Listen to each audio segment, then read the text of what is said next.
ಆತ್ಮೀಯ ಸ್ಪರ್ಧಾರ್ಥಿಗಳೇ, ಎಲ್ಲರೂ ನಮಸ್ಕಾರ. ಇವತ್ತಿನ ಕ್ಲಾಸಲ್ಲಿ PSI ಮತ್ತು ಪೊಲೀಸ್ ಕಾನ್ಸ್ಟೇಬಲ್ ವಿದ್ಯಾರ್ಥಿಗಳಿಗೆ ಮುಂಬರುವ ಒಂದು ಎಲ್ಲ ಎಕ್ಸಾಮ್ಗಳಿಗೆ ಮಾನಸಿಕ ಸಾಮರ್ಥ್ಯ ಮೆಂಟಲ್ ಎಬಿಲಿಟಿ ವಿಷಯ ಸಂಬಂಧಪಟ್ಟಂಗಿರ್ತಕ್ಕಂಥ ಒಂದು ಪ್ರಮುಖ ಹಳೆಯ ಪ್ರಶ್ನೆ ಪತ್ರಿಕೆಯಲ್ಲಿ ಇರ್ತಕ್ಕಂಥ ಪ್ರಶ್ನೆಗಳಾಗಲಿ, ಒಂದು ಇಂಪಾರ್ಟೆಂಟ್ ನೆಕ್ಸ್ಟ್ ಎಕ್ಸಾಮ್ಗಳಲ್ಲಿ ಬರುವಂಥ ಪ್ರಶ್ನೆಗಳನ್ನ ಒಂದು ಈ ಕ್ಲಾಸಲ್ಲಿ ತೆಗೆದುಕೊಂಡು ಬಂದಿದ್ದೀನಿ. ಎಲ್ಲರೂ ಕಂಟಿನ್ಯೂಸ್ ಆಗಿ ವಿಡಿಯೋನ ವಾಚ್ ಮಾಡಿ. ಇದು ಕ್ಲಾಸ್ 1.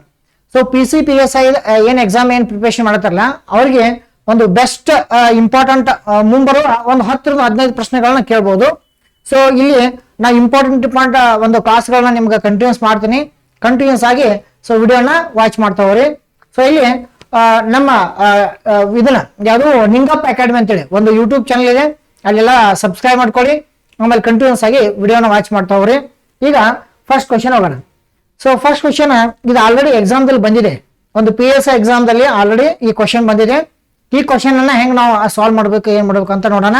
ಹಿಂಗ ಈಗ ಒಂದೊಂದು ಕಾನ್ಸೆಪ್ಟ್ ಮೇಲೆ ಈ ಕ್ವಶನ್ ಹೆಂಗಿದೆ ಅಂದ್ರೆ ಒಂದು ಟೈಪ್ ಮೇಲೆ ತಗೊಂಡ್ಬರ್ತಾನೆ. ಈಗ ನೆಕ್ಸ್ಟ್ ವಿಡಿಯೋದಲ್ಲಿ ಇದ್ರ ನೆಕ್ಸ್ಟ್ ಟೈಪ್ ಅಂದ್ರೆ ಈ ಫಾರ್ ಎಕ್ಸಾಂಪಲ್ ಇದು ನಮ್ಗೆ ಪರ್ಮುಟೇಷನ್ ಮತ್ತು ಕಾಂಬಿನೇಷನ್ ಮೇಲೆ ಇರ್ತಕ್ಕಂಥ ಒಂದು ಕ್ವಶನ್ ಇದು ಆಲ್ರೆಡಿ ಎಕ್ಸಾಮ್ ಬಂದಿದೆ. ಇನ್ನು ಮುಂದಿನ ವಿಡಿಯೋದಲ್ಲಿ ಇದೇ ಪರ್ಮುಟೇಷನ್ ಕಾಂಬಿನೇಷನ್ ದಲ್ಲಿ ನೆಕ್ಸ್ಟ್ ಟೈಪ್ ಮೇಲೆ ತಗೊಂಡ್ಬರ್ತೀನಿ. ಹಿಂಗ್ ಕಂಟಿನ್ಯೂಸ್ ಆಗಿ ಒಂದೊಂದು ಕಾನ್ಸೆಪ್ಟ್ ಲಿಂಕ್ ಮಾಡ್ತಾ ಹೋಗ್ತೀನಿ. ನೀವು ಕರೆಕ್ಟ್ ಆಗಿ ಕಂಟಿನ್ಯೂಸ್ ಆಗಿ ವಿಡಿಯೋನ ವಾಚ್ ಮಾಡ್ತಾ ಹೋಗ್ರಿ. ಈಗ ಪ್ರಶ್ನೆ ಇದೆ ನೋಡ್ರಿ. ಸೊ ಪ್ರಶ್ನೆ ಏನಿದೆ ಅಂದ್ರ ಬಿಹಾರ್ ಅಂತ ಇದೆ. ಬಿಹಾರ್ ಎಂಬ ಪದದ ಎಲ್ಲ ಅಕ್ಷರಗಳನ್ನು ನೋಡ್ರಿ, ಬಿಹಾರ್ ಎಂಬ ಪದದ ಎಲ್ಲ ಅಕ್ಷರಗಳನ್ನು ಬಳಸಿಕೊಂಡು ಎಷ್ಟು ವಿಭಿನ್ನ ಪದಗಳನ್ನ ರಚನೆ ಮಾಡಬಹುದು ಅಂತ ಪ್ರಶ್ನೆ ಇದೆ. ಬಿಹಾರ್ ಎಂಬ ಪದವನ್ನ ಬಳಕೆ ಮಾಡಿಕೊಂಡು ಎಷ್ಟು ವಿಭಿನ್ನ ಪದಗಳನ್ನ ರಚನೆ ಮಾಡಬಹುದು, ವಿಭಿನ್ನ ಪದಗಳನ್ನ ನಾವು ರಚನೆ ಮಾಡಬಹುದು ಅಂತ ಒಂದು ಪ್ರಶ್ನೆ ಕೊಟ್ಟಾಗ ಅಲ್ಲಿ ಯಾವ ತರ ಅದನ್ನ ಬಿಡಿಸ್ಬೇಕು ನೋಡೋಣ. In how many ways can the letters of the word Bihar be arranged ಅಂತ ಇದೆ. ಹಿಂಗ ಪ್ರಶ್ನೆಗಳನ್ನ ಒಂದು PSI ಎಕ್ಸಾಮ್ ದಲ್ಲಿ ಇಂಥ ಪ್ರಶ್ನೆಗಳನ್ನ ಕೇಳ್ತಾನೆ. ಸೊ ನಾವ್ ಏನ್ ಮಾಡ್ಬೇಕಂದ್ರ ಇದನ್ನ ಯಾವ ತರ ಸಾಲ್ವ್ ಮಾಡ್ಬೇಕನ್ನೋದು ಒಂದು ಹೇಳ್ಕೊಡ್ತೀನಿ. ಇನ್ನು ಮುಂದಿನ ವಿಡಿಯೋದಲ್ಲಿ ಇದ್ರ ನೆಕ್ಸ್ಟ್ ಟೈಪ್ ಹೇಳ್ಕೊಡ್ತಾನೆ. ಮುಂದಿನ ವಿಡಿಯೋದಲ್ಲಿ ಇದ್ರ ನೆಕ್ಸ್ಟ್ ಟೈಪ್ ಹೇಳ್ತಾನೆ, ಕಾನ್ಸಂಟ್ರೇಟ್ ಮಾಡ್ರಿ. ಆಪ್ಷನ್ ಇದೆ 60, option B 90, option C 160, option D 120 ಅಂತ ಇದೆ. ಕಮೆಂಟ್ ಬಾಕ್ಸ್ ಅಲ್ಲಿ ಈ ಪ್ರಶ್ನೆಗೆ ಆನ್ಸರ್ ನೀವು ತಿಳಿಸಿ ಫಾಸ್ಟ್ ಆಗಿ ನೋಡೋಣ. ಕರೆಕ್ಟ್ ಆಗಿ 1 ನಿಮಿಷ ಟೈಮ್ ಇದೆ. ಈ ಪ್ರಶ್ನೆಗೆ ಆನ್ಸರ್ ಅನ್ನ ನೀವು ಕಮೆಂಟ್ ಬಾಕ್ಸ್ ಅಲ್ಲಿ ತಿಳಿಸಿ ನೋಡೋಣ. ಓಕೆ, ಇಲ್ಲಿ ನಾನು ಹೇಳ್ತೇನೆ. ಈಗ ಬಿಹಾರ್ ಅಂತ ಇದೆ, BIHAR ಬಿಹಾರ್ ಅಂತ ಇದೆ, ಆಯ್ತಾ? ಇನ್ನು ಎಷ್ಟು ಅಕ್ಷರ ಇರಲಿ ಬಿಹಾರ್ ಅಂತೇಳಿ. ಸೊ ಬಿಹಾರ್ ಅಂತೇಳಿ ಎಷ್ಟು ಅಕ್ಷರ ಅವ? ಟೋಟಲ್ 5 ಅಕ್ಷರ ಅವ. ಸೊ 5 ಅಕ್ಷರ ಇಲ್ಲಿ ಅಕ್ಷರಗಳು ಏನಾಗಿಲ್ಲ ಹೇಳಿ, ರಿಪೀಟ್ ಆಗಿಲ್ಲ, ಬೇರೆ ಬೇರೆ ಅದಾವ. ಬಿನು ಬೇರೆ ಇದೆ, IHAR ಎಲ್ಲ ಡಿಫ್ರೆಂಟ್ ಇದೆ, ಬಟ್ ಯಾವುದು ರಿಪೀಟ್ ಆಗಿಲ್ಲ, ರಿಪೀಟೆಡ್ ವರ್ಡ್ ಬಂದಿಲ್ಲ. ಸೊ ಮುಂದಿನ ಕ್ಲಾಸ್ ಅಲ್ಲಿ ರಿಪೀಟೆಡ್ ವರ್ಡ್ ಬಂದಾಗ, ರಿಪೀಟೆಡ್ ಒಂದು ಅಕ್ಷರ ಬಂದಾಗ ಸೊ ಅವಾಗ ಆ ಕ್ಲಾಸ್ ಬಗ್ಗೆ ಹೇಳ್ತಾನೆ. ಈ ಒಂದು ಕ್ಲಾಸ್ ನಲ್ಲಿ ಈ ಒಂದು ಕ್ವಶನ್ ದಲ್ಲಿ ಕಾನ್ಸಂಟ್ರೇಟ್ ಮಾಡೋಣ. ಬಿಹಾರ್ ಅಂತ ಇದೆ. ಸೊ 1 2 3 4 5 ಅಕ್ಷರಗಳು. 5 ಅಕ್ಷರ ಇದ್ದು ಅಂದ್ರೆ ಇದು ಪರ್ಮುಟೇಷನ್ ಕಾಂಬಿನೇಷನ್ ಇರೋದ್ರಿಂದ ನಾವು ಇದು 5 ಅಕ್ಷರಕ್ಕಿದ್ದನ್ನ ಏನ್ ಮಾಡುವ 5 ಫ್ಯಾಕ್ಟೋರಿಯಲ್ ಅಂತ ಮಾಡ್ಕೋಬೇಕು. ಏನ್ ಮಾಡ್ಕೋಬೇಕು? 5 ಫ್ಯಾಕ್ಟೋರಿಯಲ್. ಸೊ 5 ಫ್ಯಾಕ್ಟೋರಿಯಲ್ ಮಾಡ್ಕೋಬೇಕು. 5 ಅಕ್ಷರ ಅಂದ್ರೆ ಅದನ್ನ 5 ಫ್ಯಾಕ್ಟೋರಿಯಲ್ ಅಂತ ಮಾಡ್ಕೊಂಡು ಆ ಫ್ಯಾಕ್ಟೋರಿಯಲ್ ನ ಸಾಲ್ವ್ ಮಾಡಿದಾಗ ಆನ್ಸರ್ ಅಂದ್ರೆ 5 ಫ್ಯಾಕ್ಟೋರಿಯಲ್ ಹೆಂಗ್ ಬರೀಬೇಕು? 5 ಇಂಟು 4 ಇಂಟು 3 ಇಂಟು 2 ಇಂಟು 1 ಅಂತ ಮಾಡ್ಕೋಬೇಕು. ಆಯ್ತಾ? ಆಮೇಲೆ ಏನ್ ಮಾಡ್ಬೇಕು? ಮಲ್ಟಿಪ್ಲಿಕೇಶನ್ ಮಾಡ್ಕೋಬೇಕು. ಅದು ಸೊ ಮಲ್ಟಿಪ್ಲಿಕೇಶನ್ ಮಾಡ್ಕೊಂಡಾಗ ಸೊ 5 4 ಎಷ್ಟಾಗುತ್ತದೆ? 20, 23 60, 62 120, 120 ಇಂಟು 1 ಅಂದಾಗ 120. ಹಾಗಾದ್ರೆ ಈ ಪ್ರಶ್ನೆಗೆ ಸರಿಯಾದ ಉತ್ತರ 120 ಇಸ್ ಕರೆಕ್ಟ್ ಆನ್ಸರ್. 120 ಈ ಪ್ರಶ್ನೆಗೆ ಸರಿಯಾದ ಉತ್ತರ. ಹಿಂಗೆ ಏನ್ ಮಾಡ್ಬೇಕಂದ್ರ ಒಂದು ಕಾನ್ಸೆಪ್ಟ್ ಅನ್ನ ಯೂಸ್ ಮಾಡ್ಕೊಂಡು ಆಮೇಲೆ ಈ ವರ್ಡ್ಸ್ ಗಳು ರಿಪೀಟ್ ಆಗದೆ ಇದ್ದಾಗ ಇದಕ್ಕೆ ಆನ್ಸರ್ ನ ಏನ್ ಮಾಡ್ಬೋದು? So 120 is correct answer. Option D correct ಅಂತ ಹೇಳಬಹುದು ಅಷ್ಟೇ. ಹಿಂಗ ಮತ್ತೆ ಬೇರೆ ಬೇರೆ ಕ್ವಶನ್ ಗಳು ಬರ್ತಾವ. ರಿಪೀಟೆಡ್ ವರ್ಡ್ ಬಂದಾಗ ಏನ್ ಮಾಡ್ಕೋಬೇಕು? ರಿಪೀಟೆಡ್ ವರ್ಡ್ ಬಂದಾಗ ಏನ್ ಮಾಡ್ಕೋಬೇಕು ನಾನು ಮುಂದಿನ ಕ್ಲಾಸ್ ಹೇಳ್ತಾನೆ. ಇಲ್ಲೊಂದ ನೀವು ನಿಮ್ಮೊಂದು ಕ್ವಶನ್ ಕೊಡ್ತಾನೆ, ಈಗ ಒಂದು ಕ್ವಶನ್ ಕೊಡ್ತಾನೆ, ಅದಕ್ಕೆ ಆನ್ಸರ್ನ ನೀವು ಕಮೆಂಟ್ ಬಾಕ್ಸ್ ಅಲ್ಲಿ ತಿಳಿಸಿ. ಈಗ ಯಾವ ಒಂದು ಕ್ವಶನ್ ಕೊಡ್ತಾನೆ ಅಂದ್ರೆ ಈಗ ಸುನೀಲ್ ಅಂತ ಇದೆ, SUNIL ಸುನೀಲ್ ಎಂಬ ಪದದ ಎಲ್ಲ ಅಕ್ಷರಗಳನ್ನು ಬಳಸಿಕೊಂಡು ಎಷ್ಟು ವಿಭಿನ್ನ ಪದಗಳನ್ನ ರಚನೆ ಮಾಡಬಹುದು ಅಂತೇಳಿ ನೀವು ಕಮೆಂಟ್ ಬಾಕ್ಸ್ ಅಲ್ಲಿ ಈ ಪ್ರಶ್ನೆಗೆ ಆನ್ಸರ್ ಅನ್ನು ನೀವು ತಿಳಿಸಬಹುದು. ಒಂದು ಕ್ವಶನ್ ಇದೆ ಇದು ರಿಲೇಟೆಡ್, ಇದು ನೋಡಿ ಆನ್ಸರ್ ಮಾಡಿ. ಹಿಂಗ ಪ್ರಶ್ನೆಗಳನ್ನ ಕೇಳ್ತಾನೆ, ಅದಕ್ಕೂ ಕಾನ್ಸಂಟ್ರೇಟ್ ಮಾಡ್ರಿ. ಓಕೆ, ಇದೆಲ್ಲರಿಗೂ ಅರ್ಥ ಆಗಿತ್ತು ಅನಿಸುತ್ತೆ. ಮತ್ತೆ ನಿಮ್ಗೆ ಏನಾರ ಡೌಟ್ಸ್ ಇತ್ತಂದ್ರ ಕಮೆಂಟ್ ಬಾಕ್ಸ್ ಅಲ್ಲಿ ತಿಳಿಸಿ. ಆಮೇಲೆ ನಮ್ಮ ಈ ಒಂದು ವಿಡಿಯೋ ಕೆಳಗಡೆ ಈ ಸ್ಕ್ರೋಲಿಂಗ್ ನಲ್ಲಿ ನನ್ನ ಏನಿದೆ ಫೋನ್ ನಂಬರ್ ಇದೆ. ನಿಮ್ಗೆ ಏನು ಡೌಟ್ಸ್ ಇದ್ರು ಕೂಡ ಒಂದು ಮೆಸೇಜ್ ಮಾಡ್ಬೋದು, ಫೋನ್ ಮಾಡಿ ನಿಮ್ಗೆ ಏನೋ ಡೌಟ್ಸ್ ಇದ್ರು ಕೂಡ ಕೇಳಿ. ಓಕೆ, ಸೊ ನೆಕ್ಸ್ಟ್ ಮುಂದಿನ ಕ್ವಶನ್ ಇದೆ, ವೆರಿ ವೆರಿ ಇಂಪಾರ್ಟೆಂಟ್ ಇದೆ. 1947 ಆಗಸ್ಟ್ 15 ಯಾವ ವಾರ ಬರುತ್ತದೆ ಅಂತ ಪ್ರಶ್ನೆ ಇದೆ. 1947 ಆಗಸ್ಟ್ 15 ಅಂದ್ರೆ ಸ್ವಾತಂತ್ರ್ಯ ಸಿಕ್ಕ ದಿನ ಯಾವ್ದಂತ ಕೇಳ್ತಾನ. ಇದಕ್ಕೆ ಡೈರೆಕ್ಟ್ ಆನ್ಸರ್ ಮಾಡ್ಬಿಡುದು ಅಷ್ಟೇ, ಡೈರೆಕ್ಟ್ ಆನ್ಸರ್ ಮಾಡುದು, ಬಟ್ ಬಿಡಿಸುವಂತ ವಿಧಾನ ಹೇಳ್ಕೊಡ್ತಾನೆ. ಇದಕ್ಕೆ ಆನ್ಸರ್ ಇಲ್ಲಿ ನೋಡ್ರಿ, 1947 ಆಗಸ್ಟ್ 15 ಯಾವ ವಾರ ಬರುತ್ತದೆ ಅಂದಾಗ which what was the day on 15th August 1947. 15th August 1947 ಅಂತ ಅಂದಾಗ ಆಪ್ಷನ್ ಕೊಟ್ಟಾರ, ಸಂಡೇ, ಮಂಡೇ, ಫ್ರೈಡೆ, ಸ್ಯಾಟರ್ಡೆ ಅಂತ ಕೊಟ್ಟಾರ. ಅಂದ್ರೆ ರವಿವಾರ, ಸೋಮವಾರ, ಶುಕ್ರವಾರ, ಶನಿವಾರ ಅಂತ ಇದೆ ಆಪ್ಷನ್ಸ್ಗಳು. ಈಗ ಸ್ವಾತಂತ್ರ್ಯ ಸಿಕ್ಕ ದಿನ ಅಂತ ಅಂದಾಗ ನೆನ್ಪಿಟ್ಕೋಬೇಕು, ನಮಗ್ ಸ್ವಾತಂತ್ರ್ಯ ಯಾವಾಗ ಸಿಕ್ಕೈತಿ ಅಂದ್ರೆ ಶುಕ್ರವಾರ ಸಿಕ್ಕೈತಿ. ಯಾವಾಗ ಸಿಕ್ಕತಿ? ಶುಕ್ರವಾರ, ನೆನ್ಪಿಟ್ಕೊಂಡ್ಬಿಡ್ಬೇಕು. ಆಮೇಲೆ ಆ ಗಣರಾಜ್ಯೋತ್ಸವ, ಮೊದಲ ಗಣರಾಜ್ಯೋತ್ಸವ ಯಾವಾಗ ಐತಿ ಅಂದ್ರ ಯಾವಾಗ? ಗುರುವಾರ ಆಗೈತಿ. ಗಾಂಧೀಜಿ ಹುಟ್ಟಿದ ವಾರ ಕೇಳಂದ್ರ ಶನಿವಾರ. ಇವು ಮೂರನ್ನ ಬಹಳ ಇಂಪಾರ್ಟೆಂಟ್ ನೋಡ್ರಿ. 1950 ಜನವರಿ 26 ಯಾವ ವಾರ ಅಂತ ಕೇಳ್ತಾರ? ಗುರುವಾರ ಅಂತ ಹೇಳ್ಬೇಕು. ಆಮೇಲೆ 1947 ಆಗಸ್ಟ್ 15 ಯಾವ ವಾರ ಅಂತ ಕೇಳ್ತಾರ? ಶುಕ್ರವಾರ ಅಂತ ಹೇಳ್ಬೇಕು. ಆಮೇಲೆ ಗಾಂಧೀಜಿ ಹುಟ್ಟಿದ ವಾರ ಕೇಳಿದಾಗ, ಆಯ್ತಾ, ಗಾಂಧೀಜಿ ಹುಟ್ಟಿದ ವಾರ ಕೇಳಿದಾಗ ಏನ್ ಹೇಳ್ಬೇಕು? ಶನಿವಾರ ಅಂತ ಹೇಳ್ಬೇಕು ಅಷ್ಟೇ, ಆಯ್ತಾ. ಈಗ 1869 ನಂತರಲ್ಲಿ ಅಕ್ಟೋಬರ್ 2 ಯಾವ ವಾರ ಅಂತ ಕೇಳಿದಾಗ ಏನ್ಬೇಕು? ಶನಿವಾರ ಅಂತ ಹೇಳ್ಬೇಕು. ಇವು ಮೂರು ಒಂದು ಡೇಟ್ಗಳು ನೆನ್ಪಿಟ್ಕೋರಿ.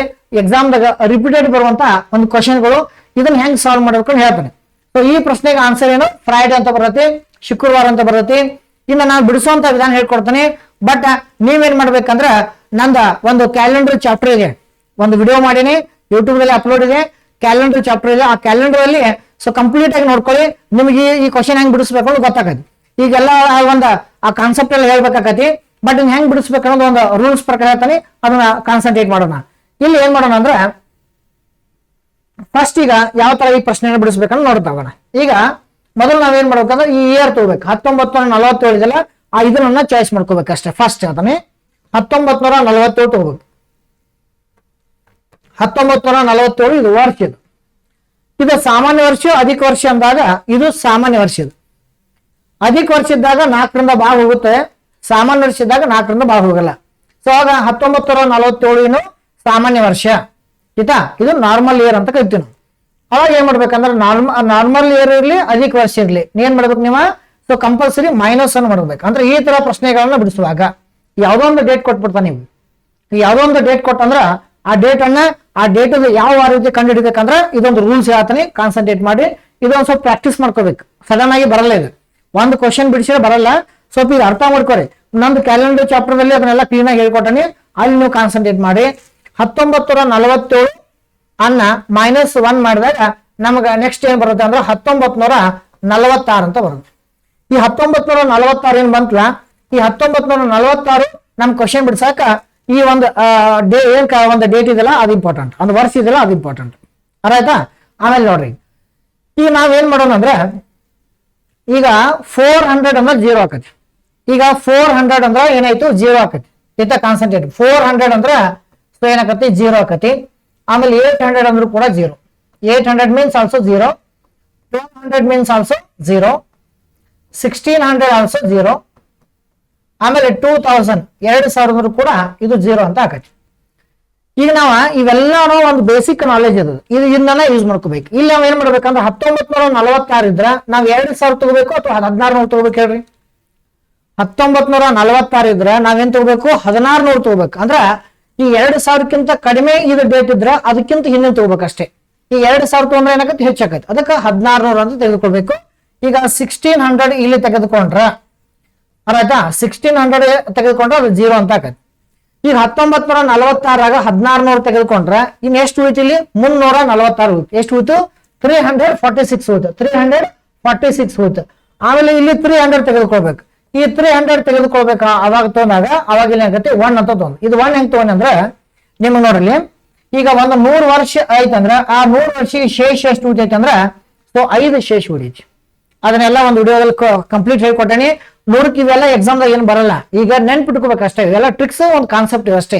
100ಕ್ಕೆ 5 ಹೆಂಗ್ ಬಂತಂದ್ರೆ ಪ್ರೀವಿಯಸ್ ಕ್ಲಾಸಾಗೆಲ್ಲ ಹೇಳಿನಿ, ಅವನ್ನೆಲ್ಲ ವಿಡಿಯೋಗಳನ್ನ ವಾಚ್ ಮಾಡ್ರಿ. ಸೊ ನಿಮ್ಗೆಲ್ಲ ಅನುಕೂಲ ಆಗತ್ತೆ.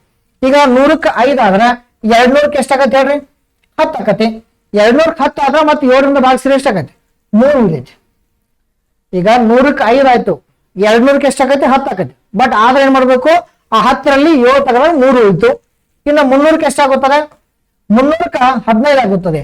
15 ಆತಂದ್ರೆ 7 2 14 ಅಂದಾಗ ಎಷ್ಟು ಉಳಿತು, 1 ಉಳಿತು, ಅದು 1 ತಗೋಬೇಕು. ಆಮೇಲೆ 400 ಅಂದ್ರೆ ಏನಾಗುತ್ತದೆ, 0 ಆಗುತ್ತದೆ. ಈ ತರ ಒಂದು ಕಾನ್ಸೆಪ್ಟ್, ಬೇಸಿಕ್ ಕಾನ್ಸೆಪ್ಟ್ ನಿಮ್ಗೆ ಗೊತ್ತಿರಲಿ. ಆಮೇಲೆ ಏನ್ ಮಾಡ್ಬೇಕು ನೋಡಿ, ಈಗ 300ಕ್ಕೆ 1 ಆದ್ರೆ ಇನ್ನೆಷ್ಟು ಉಳಿತು, 46 ಉಳಿತು. 46 ಈಸ್ ಈಕ್ವಲ್ ಟು 46 ಬರಿಬೇಕು. ಇಲ್ಲಿ ನೋಡ್ರಿ 1600 300 46 ಎಲ್ಲ ಕೂಡಿಸಿ 1946 ಆಕೈತಿ. ಇದನ್ನೆಲ್ಲ ಕೂಡಿಸಾಗ ಎಷ್ಟಾಗತ್ತೆ, 1946 ಆಕತಿ. ಈ ಕಾನ್ಸೆಪ್ಟ್ ಅನ್ನ ನೀವು ಗಮನಿಸ್ಬೇಕಷ್ಟೇ. ಆಮೇಲೆ ಏನಾಕೈತೆ ಅಂದ್ರ ಈ 46 ಇದೆಲ್ಲ ಅಗೇನ್ 46 ಬರ್ಕೋಬೇಕು, ಡಿವೈಡ್ 4 ಮಾಡ್ಕೋಬೇಕು. 4 ಯಾಕೆ ಬರಿಬೇಕಂದ್ರ, ಸೊ ಅಧಿಕ ವರ್ಷ ಎಷ್ಟು ವರ್ಷಗಳು ಬರುತ್ತದೆ ಅಂತ ಕೇಳಿದಾಗ ಅಧಿಕ ವರ್ಷ 4 ವರ್ಷಗಳಿಗೂ ಬರುತ್ತದೆ. ಅಧಿಕ ವರ್ಷ 4 ವರ್ಷಗಳಿಗೂ ಬರುವುದರಿಂದ ನಾವು ಡಿವೈಡೆಡ್ ಬೈ 4 ಯಾಕೆ ಮಾಡ್ಬೇಕಂದ್ರ, ಈ 46 ವರ್ಷದಾಗ ಎಷ್ಟು ಅಧಿಕ ವರ್ಷ ಬರ್ತಾವ ನೋಡ್ಕೋಬೇಕು. 46 ವರ್ಷದಾಗ ಎಷ್ಟು ಅಧಿಕ ವರ್ಷ ಬರ್ತಾವ ಅಂತ ಕಾನ್ಸಂಟ್ರೇಟ್ ಮಾಡಿದಾಗ ಇಲ್ಲಿ ಏನ್ ಮಾಡ್ಬೇಕಂದ್ರ 4 ಒಂದ್ಲೆ 4 ಎಷ್ಟಲೆ 4 11 44, 4 ಒಂದ್ಲೆ 4 11 44 ಅಂದಾಗ ಇಲ್ಲಿ ಶೇಷ ಎಷ್ಟು ಹೋಯ್ತು, 2 ಹೋಯ್ತು. ಈ 2 ಇದೆಲ್ಲ ಈ ಕ್ವಶನ್ ದಲ್ಲಿ ಇಂಪಾರ್ಟೆಂಟ್ ಅಲ್ಲ. ಈ 11 ಇದೆಲ್ಲ ಅಂದ್ರೆ 40 ವರ್ಷದಾಗ 11 ಏನಾಗತ್ತೆ ಅಧಿಕ ವರ್ಷ ಬರೋದ್ರಿಂದ ಅಲ್ಲಿ ಏನ್ ಮಾಡ್ಬೇಕು, ನಾವು ಈ 11ಅನ್ನ ಇಲ್ಲಿ ಬರ್ಕೋಬೇಕು. ಆಮೇಲೆ ಅದನ್ನೆಲ್ಲ ಕೂಡಿಸ್ಬಿಡ್ಬೇಕು. ಆಯ್ತಾ, ಈಗ 4 ಮತ್ತು 1 ಎಷ್ಟಾಗುತ್ತೋ 5 ಅಂದ್ರೆ ಕೂಡಿಸಿ ಎಷ್ಟಾಗತ್ತೆ ಎಲ್ಲ ಕೂಡಿಸಿ ಇಲ್ಲಿ 1 6 7 1 8 ಆಮೇಲೆ 58 ಟೋಟಲ್ ಕೂಡಿಸಿದಾಗ 58 ಆಕತಿ. 58 ಬಂತ. ಆಮೇಲೆ ನೋಡೋಣ, ಈಗ ಇದು ವರ್ಷದ ಕ್ಲಿಯರ್ ಆಯ್ತು. ಇನ್ನು ಮಂತ್ ವೈಸ್ ನೋಡೋಣ. ಈಗ ಮಂತ್ ವೈಸ್ ಕಾನ್ಸಂಟ್ರೇಟ್ ಮಾಡ್ರಿ. ಸೊ ಮಂತ್ ವೈಸ್ ಕಾನ್ಸಂಟ್ರೇಟ್ ಮಾಡಿದಾಗ ಇಲ್ಲಿ ನೋಡ್ರಿ, ಈಗ ಮಂತ್ ವೈಸ್ ಕಾನ್ಸಂಟ್ರೇಟ್ ಮಾಡ್ರಿ. ಇಲ್ಲಿ ನೋಡ್ರಿ, ಈಗ ಮಂತ್ ಬಂದಾಗ ಸ್ಟಾರ್ಟಿಂಗ್ ಮಂತ್ ಯಾವ್ದು ನೋಡೋಣ. ಈಗ ಸ್ಟಾರ್ಟಿಂಗ್ ಇಲ್ಲಿ ಆಗಸ್ಟ್ ಅಂತ, ಇಲ್ಲಿ ಆಗಸ್ಟ್ 15 ಅಂತ ಕೊಟ್ಟಾರ ನಮಗ. ಜನವರಿ ಅಂದ್ರೆ ಮೊದಲನೇ ತಿಂಗಳು, ಆಮೇಲೆ February, March, April, May, June, July, ಆಮೇಲೆ ಆಗಸ್ಟ್ ಅಂತ ಇದೆ. ಆಗಸ್ಟ್ ಎಷ್ಟಿದೆ ಅಂದ್ರೆ ಆಗಸ್ಟ್ 15 ಅಂತ ಇದೆ. ಅವ್ರು ಆಗಸ್ಟ್ 15 ಕೊಟ್ರಂದ್ರ ನಾವು ಕೂಡ ಆಗಸ್ಟ್ 15 ತಗೋಬೇಕು. ಇನ್ನ ಜನವರಿ ಅಂದ್ರ ಎಷ್ಟಾಕತಿ, 3 ಆಕತಿ. 3 ಹೆಂಗ್ ಬರೋದು ಸರ್ ಅಂತ ನೀವು ಕೇಳ್ಬಹುದು. ಈಗ 31 ಅಂತ ಜನವರಿ ತಿಂಗಳ 31 ಐತಿ. ಆ 31ಅನ್ನ ಡಿವೈಡ್ ಬೈ 7 ಭಾಗಿಸೋದು. 7 4 28. 7 4 28 ಅಂದ್ರ ಈಗ 7ರಿಂದ ಭಾಗ ಹೋಗುವಂತ ಸಂಖ್ಯೆ ಯಾವ್ದೈತಿ ಎಲ್ಲ ಕಿತ್ತಗಿರ್ಬೋದು ಅಷ್ಟೇ. 7 4 28 ಅಂದ್ರ 31ರಲ್ಲಿ 28 ಕಾದಾಗ ಎಷ್ಟು ಉಳಿತೈತಿ, 3 ಉಳಿತೈತಿ. ಅವಾಗ ನಾವು 3 ತಗೋಬೇಕು. ಆಮೇಲೆ ಫೆಬ್ರವರಿ ಬಂದಾಗ ಏನಾಕತಿ 28 ಆಕತಿ. ಯಾಕ ಫೆಬ್ರವರಿ ತಿಂಗಳ 28 ದಿನ. ಸೊ 29 ಯಾವಾಗ ಬರುತ್ತೆ ಹೇಳ್ರಿ, ಅದಕ್ಕಿದ್ದಾಗ. ಬಟ್ 1947 ಏನಂತ ಹೇಳಿದ, ಸೊ ಸಾಮಾನ್ಯ ವರ್ಷ ಇದ್ದಾಗ ಅವಾಗ 28 ದಿನಗಳು ಬರ್ತಾವ ಫೆಬ್ರವರಿ ತಿಂಗಳಲ್ಲಿ. ಅವಾಗ ಏನ್ ಮಾಡ್ಕೋಬೇಕು, 7 4 28 ಅಂದಾಗ ಏನಾಕತಿ 0 ಆಕತಿ. ಆಮೇಲೆ ಮಾರ್ಚ್ 31 ಇದ್ದಾಗ 3. ಏಪ್ರಿಲ್ ಎಷ್ಟಾಕೈತಿ ಅಂದ್ರ ಏಪ್ರಿಲ್ 30 ಇರುತ್ತೆ. ಸೊ 30 ಇದ್ದಾಗ 2 ತಗೋಬೇಕು. ಏಪ್ರಿಲ್ ತಿಂಗಳದಾಗ 30 ದಿನ ಬರ್ತೈತಿ. ಅವಾಗ ನಾವು 2 ತಗೋಬೇಕಂದ್ರೆ 7 4 28. 30ರಲ್ಲಿ 28 ಕಾಲಾಗ ಎಷ್ಟು ಉಳಿದೈತಿ, 2 ಉಳಿದೈತಿ. ಅದಕ್ಕೆ 2 ತಗೊಂಡಾನೆ. ಮೇ ಎಷ್ಟಾಕೈತಿ ಅಂದ್ರ ಮೇ 31 ಇತ್ತಂದ್ರೆ 3. ಜೂನ್ 30 ಇದೆ 2 ಬರಿಬೇಕು. ಜುಲೈ 31 ಇತ್ತು 3 ಬರಿಬೇಕು. ಅಂದ್ರ 31 ಇತ್ತು ಅಂದ್ರೆ 3 ಬರೀರಿ, 30 ಇತ್ತಂದ್ರೆ 2 ಬರೀರಿ, 28 ಇತ್ತಂದ್ರೆ 0 ಬರೀರಿ, 29 ಇತ್ತಂದ್ರೆ 1 ಬರೀರಿ. ಅರ್ಥ ಆಯ್ತಾ ಈ ಕಾನ್ಸೆಪ್ಟ್. ಆಮೇಲೆ ಏನ್ ಮಾಡ್ಬೇಕಂದ್ರ ಇದೆಲ್ಲ ಸ್ವಲ್ಪ ಗಮನಿಸ್ರಿ. ಯಾಕೆ ಇದನ್ನ ಇಷ್ಟು ಡೆಪ್ತ್ ಆಗಿ ಹೇಳ್ತಾನಂದ್ರ ಇದನ್ನ ಒಂಚೂರು ಕಾನ್ಸಂಟ್ರೇಟ್ ಮಾಡ್ರ 100% ಎಕ್ಸಾಮ್ದಾಗ ಈ ತರ ಪ್ರಶ್ನೆ ಬಂದಂದ್ರೆ ನೀವು ನೇರವಾಗಿ ಆನ್ಸರ್ ಹಾಕರಿ. ಬಟ್ ಬಿಡಿಸುವಂತ ವಿಧಾನ ಇದೊಂದು ಸ್ಟೆಪ್ 2 ಸ್ಟೆಪ್ನಾಗ ಆನ್ಸರ್ ಮಾಡ್ಬೋದು. ಬಟ್ ನಾನು ನಿಮ್ಗೆಲ್ಲ ಇದನ್ನ ಸ್ಲೋ ಆಗಿ ಯಾಕೆ ಹೇಳಕತ್ತ ಅಂದ್ರೆ ನಿಮ್ಗೇನು ಗೊತ್ತಿಲ್ಲ ಕಾನ್ಸೆಪ್ಟ್. ಇದು ಕಾನ್ಸೆಪ್ಟ್ ಅರ್ಥ ಮಾಡ್ಕೊಂಡು ಪ್ರಾಕ್ಟೀಸ್ ಮಾಡಿದ್ದೆ ಆದ್ರೆ 100% ಏನಾಗತ್ತೆ ಹೇಳ್ರಿ ನಿಮ್ಗೆ ಅನುಕೂಲ ಆಗತ್ತೆ. ಈಗ ನಾನು ಬಡ ಏನ್ ಕಾನ್ಸೆಪ್ಟ್ ಹೇಳ್ಬಿಟ್ಟು ನಮ್ಗೆ ಗೊತ್ತಾಗಲ್ಲ. ಅದಕ್ಕೆ ನಾನು ಹೇಳ್ತಾನೆ ಇದು ಕ್ವಶನ್ ಮತ್ತೆ ನೋಡ್ಕೊರಿ. ಆಮೇಲೆ ನಾನು ಯೂಟ್ಯೂಬ್ದಾಗ ಕ್ಯಾಲೆಂಡರ್ ಸಂಬಂಧಪಟ್ಟಂಗ ಒಂದು ಕ್ಲಾಸ್ ಮಾಡೀನಿ, ಅಲ್ಲೂ ಕೂಡ ನೀವು ಕಾನ್ಸಂಟ್ರೇಟ್ ಮಾಡಿ ಅನುಕೂಲ ಆಗತ್ತೆ. ಆಯ್ತಾ, ಇನ್ನೇನ್ ಮಾಡ್ರಿ ಇದನ್ನ ಕ್ಯಾನ್ಸಲ್ ಮಾಡ್ತಾ ಬರೋಣ. ಕ್ಯಾನ್ಸಲ್ ಹೆಂಗ್ ಮಾಡೋದು ಅನ್ನೋದು ಒಂದು ವಿಚಾರ ಇಲ್ಲಿ. ಈಗ ನೋಡ್ರಿ ಇದು 7 ಭಾಗಿಸ್ಬೇಕು. ಇದನ್ನ ಈ 7 ಭಾಗಿಸ್ಬೇಕಂದಾಗ ಇಲ್ಲಿ ಎಷ್ಟಾಗತ್ತೆ ನೋಡ್ರಿ, 7 8 56. 7 1 7 8 56 ಅಂದಾಗ ಎಷ್ಟು ಉಳಿದು ಶೇಷ ಇಲ್ಲಿ 2 ಉಳಿತು. 7 8 56 ಇದು ಕ್ಯಾನ್ಸಲ್ ಮಾಡ್ಕೊಬಹುದು. ಅಂದ್ರೆ 7 ಭಾಗಿಸ್ಬೇಕು, 7 ಕ್ಯಾನ್ಸಲ್ ಮಾಡೋದು. 7 8 56 ಶೇಷ ಎಷ್ಟು ಉಳಿತು, 2 ಉಳಿತು. 2 ಉಳಿತು ಅಂದಾಗ ಇಲ್ಲೇ 2 ಆಮೇಲೆ ನೋಡೋಣ. ಆಮೇಲೆ ಏನ್ ಮಾಡೋಣ ಅಂದ್ರೆ ಇಲ್ಲಿ ಇದು ಕ್ಯಾನ್ಸಲ್ ಮಾಡಿ. 7 2 14 ಅಂದ್ರೆ ಎಷ್ಟು ಉಳಿತು, 1 ಉಳಿತು. ಆಮೇಲೆ ಇದು 3 3 6 ಇದು 1 7 ಆಯ್ತು. ಇದು ಕ್ಯಾನ್ಸಲ್ ಮಾಡ್ಕೊಳ್ಳಿ, ಇದು ಕ್ಯಾನ್ಸಲ್ ಮಾಡಿ, ಇದು ಕ್ಯಾನ್ಸಲ್ ಮಾಡಿ. ಅರ್ಥ ಆಯ್ತಾ. ಆಮೇಲೆ ಏನ್ ಮಾಡಂದ್ರ ಇದು 3 3 6 ಇದರಲ್ಲಿ 1 ತೆಗೆದುಕೊಂಡ್ಬಿಡ್ರಿ. ಇದು 3 3 6, ಆಮೇಲೆ ಇದರಲ್ಲಿ ಒಂದು ತೆಗೆದುಕೊಂಡಾಗ ಒಂದು ಬ್ಯಾಲೆನ್ಸ್ ಉಳಿದೈತಿ, ಒಂದು ಬ್ಯಾಲೆನ್ಸ್ ಉಳಿ ಅದು 7 ಆಯ್ತು. 3 3 ಆಮೇಲೆ ಇದು 2 ಅಂದ್ರೆ 8 ಆಯ್ತು. 8ರಲ್ಲಿ 7 ಆದ್ರೆ 1 ಉಳಿತು. ಆಮೇಲೆ ಏನ್ ಮಾಡ್ಬೇಕಂದ್ರ ಇಲ್ಲಿ ನೋಡ್ರಿ, ಈಗ 1 2 ಎಷ್ಟಾಯ್ತು? 3 3 ಪ್ಲಸ್ 2 ಎಷ್ಟಾಯ್ತು? 5 ಆಯ್ತು. ಟೋಟಲ್ ಎಷ್ಟಾಯ್ತು? ಶೇಷ ಎಷ್ಟು ಉಳಿತು ಅಂದ್ರೆ ಇದೆಲ್ಲ ಕ್ಯಾನ್ಸಲ್ ಮಾಡಿದಾಗ ಸೊ ಕಂಪ್ಲೀಟ್ ಆಗಿ ನಮಗೆ ಶೇಷ ಎಷ್ಟು ಉಳಿತು ಅಂದ್ರೆ 5 ಶೇಷ ಉಳಿತು. ಅಂದ್ರ ನೀವು ಇನ್ನೊಂದು ವೇ ಹೇಳ್ಕೊಡ್ತಾನೆ. ಇದು 58 ಇದೆ, ಇದನ್ನು ಎಲ್ಲ ಕೂಡಿಸ್ಬೇಕು. ಕೂಡಿಸಿ 7ರಿಂದ ಭಾಗಿಸಿದಾಗ ಶೇಷ ಎಷ್ಟು ಉಳಿತೈತಿ? 5 ಉಳಿತೈತಿ. ಶೇಷ 5 ಉಳಿತೈತಿ. ಆಮೇಲೆ ನೆಕ್ಸ್ಟ್ ಏನ್ ಮಾಡ್ಬೇಕಂದ್ರ ನೀವು ಇಲ್ಲಿ ಕಾನ್ಸಂಟ್ರೇಟ್ ಮಾಡ್ರಿ. ಈಗ 0 ಅಂದ್ರೆ ಯಾವ ದಿನ ಬರುತ್ತೆ ಅಂದ್ರ ರವಿವಾರ ಬರುತ್ತೆ. 1 ಅಂದ್ರ ಸೋಮವಾರ, 2 ಅಂದ್ರ ಮಂಗಳವಾರ, 3 ಅಂದ್ರ ಬುಧವಾರ, 4 ಅಂದ್ರ ಗುರುವಾರ, 5 ಅಂದ್ರ ಶುಕ್ರವಾರ, 6 ಅಂದ್ರ ಶನಿವಾರ. ಅರ್ಥ? ಈಗ 5 ಶೇಷ ಉಳತ್ತಂದ್ರ ಯಾವ್ದೇ ಆಗ್ಬೋದು? ಕಮೆಂಟ್ ಬಾಕ್ಸ್ ತಿಳಿಸಿ ನೋಡೋಣ. ಸೊ ಶೇಷ ಎಷ್ಟು ಉಳಿತು? 5 ಬಂದಿದೆ. ಸೊ 5 ಅಂದ್ರೆ ಯಾವ್ದನ್ನ ಇದರಲ್ಲಿ? ಶುಕ್ರವಾರ ಅಂತ ಇದೆ. ಸೊ ಈ ಪ್ರಶ್ನೆಗೆ ಸರಿಯಾದ ಉತ್ತರ ಯಾವ್ದಂದ್ರ ಫ್ರೈಡೇ ಇಸ್ ಕರೆಕ್ಟ್ ಆನ್ಸರ್, ಶುಕ್ರವಾರ. ಸೊ ಈ ಪ್ರಶ್ನೆಗೆ ಸರಿಯಾದ ಉತ್ತರ.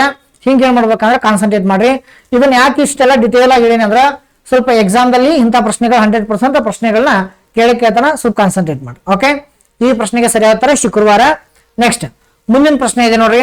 ಮುಂದಿನ ಪ್ರಶ್ನೆ ಇದು ಡಿಸಿಷನ್ ಮೇಕಿಂಗ್ ಮೇಲೆ ಇರ್ತಕ್ಕಂಥದ್ದು. ಇಂಥ ಪ್ರಶ್ನೆಗಳ 1 ಅಥವಾ 2 ಪ್ರಶ್ನೆಗಳನ್ನ ಈ ಪೊಲೀಸ್ ಕಾನ್ಸ್ಟೇಬಲ್ ಮತ್ತು PSI ಎಕ್ಸಾಮ್ ದಲ್ಲಿ ಪ್ರಶ್ನೆಗಳು ಬಂದೇ ಬರ್ತಾವ. ನೆನ್ಪಿಟ್ಕೊಳ್ಳಿ, ಡಿಸಿಷನ್ ಮೇಕಿಂಗ್ ಮೇಲೆ 2 ರಿಂದ 3 ಪ್ರಶ್ನೆಗಳು 100% ನಿಮ್ಗೆ ಡಿಸಿಷನ್ ನಿರ್ಧಾರ ತೆಗೆದುಕೊಳ್ಳೋಕೆ ಮೇಲೆ ಪ್ರಶ್ನೆಗಳು ಬಂದೇ ಬರ್ತಾವ. ಸ್ವಲ್ಪ ಕಾನ್ಸಂಟ್ರೇಟ್ ಮಾಡ್ರಿ. ಇಲ್ಲಿ ಒಂದು ಕ್ವಶನ್ ಇದೆ ನೋಡ್ರಿ, ಕಾನ್ಸಂಟ್ರೇಟ್ ಮಾಡ್ರಿ. ಸೊ ಕ್ವಶನ್ ಕ್ಲೀನ್ ಆಗಿ ಸೊ ಓದ್ಕೊಳ್ಳಿ. ಮೊದಲು ಜನಜಂಗುಳಿಯ ಮಾರುಕಟ್ಟೆ ಸ್ಥಳದಲ್ಲಿ ಸಂಜೆ ಸುಮಾರು 7:30ಕ್ಕೆ ಬಾಂಬ್ ಸ್ಫೋಟವಾಗಿದೆ. ಅದರಲ್ಲಿ ಬಹಳಷ್ಟು ಮಂದಿ ಸತ್ತಿರಬಹುದೆಂಬ ಹಾಗೂ ಗಂಭೀರ ಗಾಯಗಳಾಗಿರಬಹುದೆಂಬ ಭೀತಿ ಇದೆ. ನೀವು ಆ ಜಿಲ್ಲೆಯ ಹಿರಿಯ ಆಡಳಿತ ಅಧಿಕಾರಿ ಆಗಿದ್ದೀರಿ.